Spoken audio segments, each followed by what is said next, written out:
I can probably count on my fingers the amount of times a film has left me personally disturbed, moved, or speechless. Films like Compliance, Chained, Mother, and Found.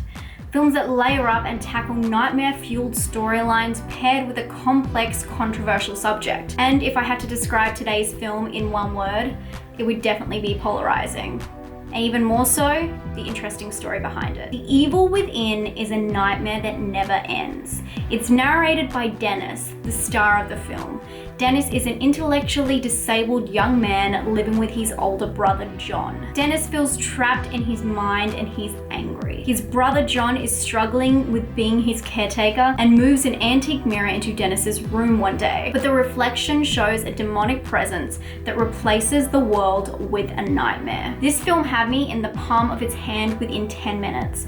And it has a lot to do with Dennis's character. He is someone we've never seen before in the obvious sense, but also the way he tells the story is very unique. He's complex and charming, and the way he tells the story, bookended by the narration, it really lures you in and makes you feel for him, even when the evil starts to take hold. The film uses a lot of mixed media such as stop frame and haunting prosthetics to really pull you inside the nightmare and have you second guessing what is reality. But it's really the film's editing that holds it all together. It's slick, it's fast, and it leaves you gasping for air. You're wondering what you've just witnessed. Flashing lights, fast-paced movements, and strange transitions all work together to give this film its unique feel. And I was not at all shocked when I found out that this film is a passion project. It oozes depth and personality, and you can really tell there's purpose and intent behind it. But what I was shocked about is the story behind it, and more so who's behind it. Andrew Getty both wrote and directed the film.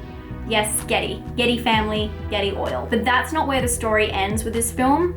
Andrew Getty's life was a tragic one, and this film is a part of that story. The script was written by Getty and based on the series of nightmares he had. Getty had no experience in filmmaking and used his fortune to make the film. It's estimated that he spent between $4 and $6 million on the film's production, including making elaborate props and camera rigs. But it was never enough.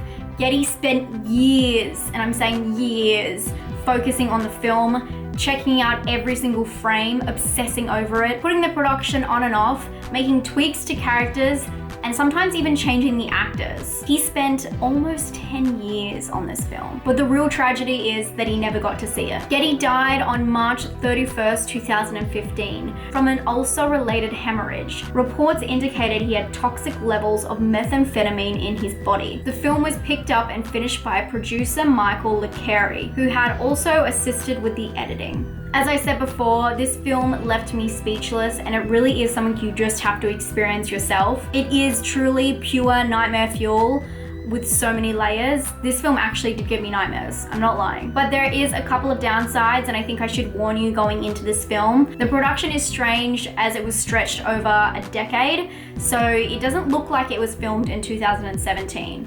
Also, the acting, other than Dennis, some of the other actors the brother and the girlfriend seem like they may have walked out of a Lifetime movie. But if you stick with Dennis's story and really are into polarizing, strange, intense experiences, you're gonna love this film. This film takes itself very seriously, and I think you should take it seriously too. I'll give this film a 7 out of 10 for personal score.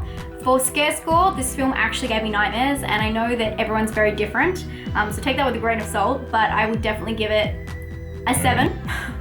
It's quite a fucked up movie, and for originality, I will give it an 8. You need to check out The Evil Within. I don't like the poster, I don't really like the title. It was actually previously called The Storyteller, which I think fits it a lot better, but look through all that and watch it because it is a ride. I hope you guys enjoyed this video, and if you found it helpful, please give it a thumbs up, and I'll talk to you very soon. Stay spooky.